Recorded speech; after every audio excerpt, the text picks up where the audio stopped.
First of all, I had to get strength. I had to get strength enough to do this without breaking. I must say thank you. I must say thank you to every voice, every opinion. Lil Wayne just made it loud and clear. He's Team Drake all the way in this messy beef that's got the whole industry talking. And yeah, I'm talking about the non-stop drama between Drake and his biggest rival, Kendrick Lamar. At first, Wayne stayed out of it. It wasn't really his problem, and besides, Drake was once his protege. But that all changed when Jay-Z made a bold move, picking Kendrick to perform at the Super Bowl. Just like that, Wayne was pulled into the middle of it all. The Super Bowl was in Lil Wayne's hometown of New Orleans, and that only made things worse. He was so mad about it that he fully backed Drake and started taking shots at Kendrick and Jay-Z.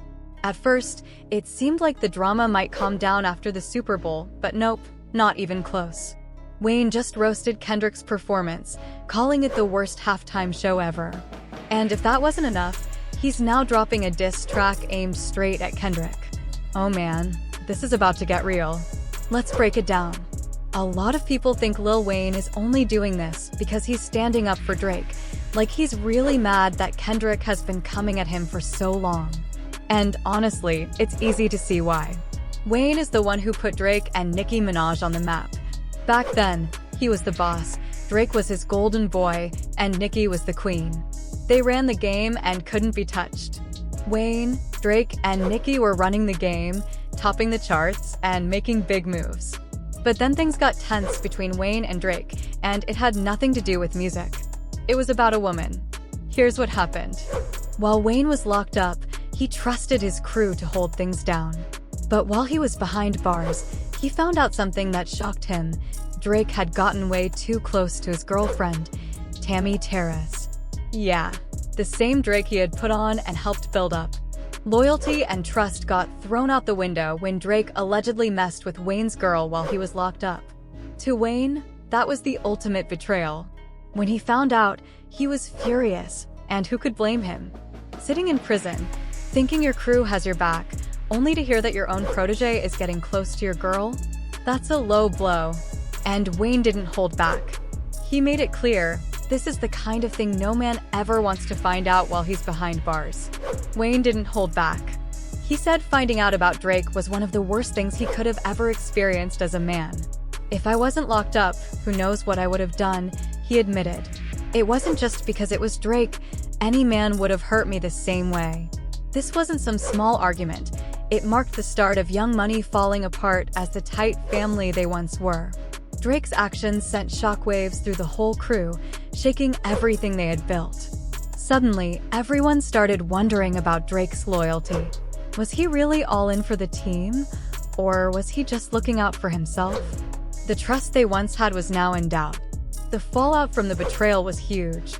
Wayne and Drake's relationship took a major hit, and the tension was impossible to miss. You could feel it in their music, interviews, and even in their social media posts. The friendship that used to be all about support and praise started to fall apart right in front of everyone. The photos that used to be full of smiles quickly disappeared, and things started to feel tense. So when Lil Wayne spoke up against Kendrick, it wasn't about Drake. It wasn't even about not liking Kendrick. It all comes down to the Super Bowl. Wayne, like everyone else, thought he'd be the one headlining since the game was in his hometown of New Orleans. It seemed like a done deal, but then the NFL shocked everyone and picked Kendrick instead. When that hit, Wayne wasn't exactly pleased.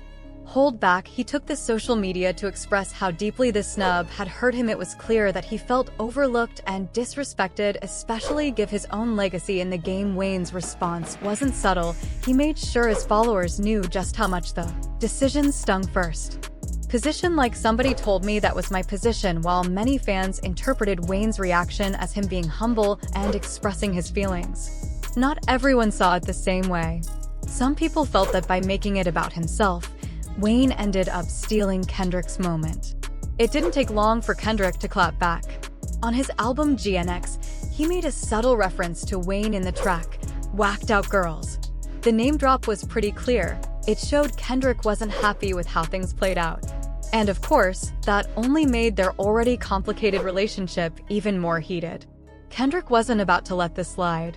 It felt like they were caught up in something they couldn't shake. Back in the day, they'd blast the Carter 3 on repeat, wearing chains and living the life. It's kinda ironic though. I think Wayne's hard work just let him down.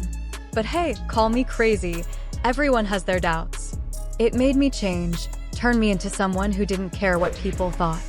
I drew my line, and once I crossed it, there was no going back. Snoop posted something custom made, and I hoped it was just the edibles messing with my mind. But when I saw it, I couldn't believe it. The Super Bowl was over, and I wasn't the one getting the congratulations. Instead, I was getting all the side-eye. Still, I'm just glad people are showing their faces now. Honestly, there's a lot to say, but it's probably best to just let it go. Some artists out here think they're past their prime, trying to tell me they're my favorite, but Wayne wasn't having it. He definitely caught the shade. While a lot of people thought Kendrick wasn't really throwing shots, Wayne saw it differently. He hopped on Twitter and said, "Man, what did I do? I'm just chilling and they're still coming for me. Don't mistake kindness for weakness.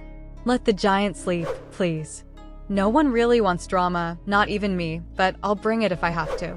Love." It was clear he saw the shade, and he was ready for all the smoke. Wayne wasn't backing down from Kendrick, but fans had a lot to say about it. Some thought he was doing too much. One person tweeted, "You said the Super Bowl was taken from you, but it was never promised to you in the first place. You never congratulated the artist who worked hard for it, but now you're upset? What did you expect?"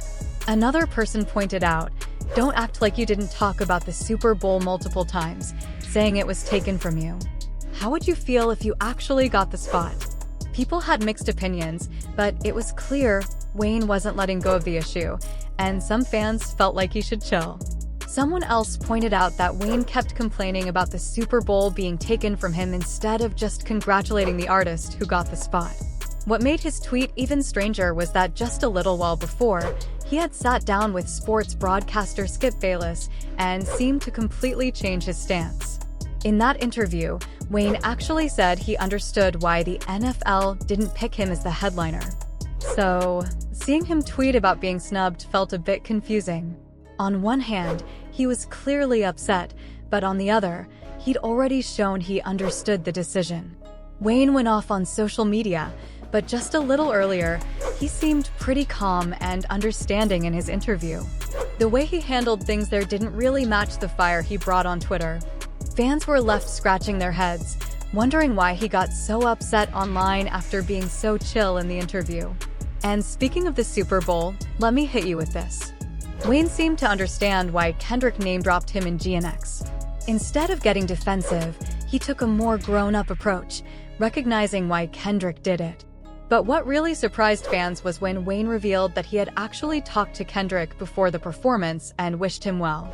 This made things feel a little confusing, as it didn't match the tension people thought was between them. When Wayne was asked about the snub, he didn't think there was any real bad blood with Kendrick.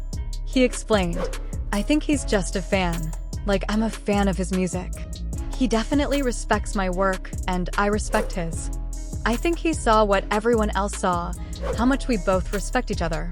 Wayne made it clear that it was more about mutual respect than any personal issues. Was going in 2024, it seemed like the beef was finally coming to an end. Rumors even started to spread that the NFL had apologized to Lil Wayne for the snub. A source claimed that the NFL sent Wayne a letter of apology right away. It wasn't from anyone in particular, just from the league itself on official letterhead. The letter thanked Wayne for his longtime support, not only as a Packers fan, but for everything he's done for the NFL over the years. Wayne has been a big supporter of the NFL for years, showing up on NFL Sunday pregame and NFL game day morning. But even with all that, he made it clear he wouldn't be performing at the halftime show on Sunday, and he definitely won't be watching it. He'll watch the game, but not the halftime performance. An anonymous NFL employee even admitted it was a mistake and that they regretted the decision. They said Wayne should have been the first choice, especially since he's from New Orleans. Since Wayne is from New Orleans, it seemed like the perfect choice for him to headline the halftime show, especially with the game being in his hometown. The NFL insider mentioned that, from now on, They'd love to have artists with a real connection to the city or state where the game is held. Wayne was the obvious pick, and the choice they made just didn't make sense. Another insider said, New Orleans is Wayne's city. He's done so much for it. It would have been amazing for him to perform and show love to his hometown. The choice to pick someone else over Wayne was clearly a mistake, and now the goal is to make sure they don't mess up like that again. It looks like Lil Wayne has more support than we thought, which probably explains why he got so salty. He probably realized how close he came to headlining, and now he's planning a big comeback, maybe even a clapback at Kendrick. Fans were on high alert when Wayne dropped a teaser before the Super Bowl, hinting that something huge was coming. Wayne's cryptic message got everyone talking on social media, and fans couldn't stop speculating about what he might be announcing. Known for his unpredictability, the excitement was high as everyone tried to figure out what he was up to. He teased, "Y'all know I won't be there this week, so I guess there's a seat to fill. Shout out to New Orleans. But I've been working on something special. Got something big coming for you Thursday, February 6th, 2025. Wayne finally dropped the big news fans had been waiting for. He's working on a new album, set to drop on June 6th, 2025. His loyal followers were hyped to hear he's gearing up for his return to the game. But it wasn't just the album that had people talking, it was how he announced it. Wayne made the reveal in his signature quirky style, but what really turned heads was the way he used the moment to take shots at the Super Bowl snub. Instead of staying silent, he threw some serious jabs. Wayne didn't shy away from the drama, making it clear he wasn't just going to let the Super Bowl snub slide. It felt like he was using the moment to vent some frustrations while building excitement for his upcoming project. This time, he took a different approach, staying focused on what's ahead.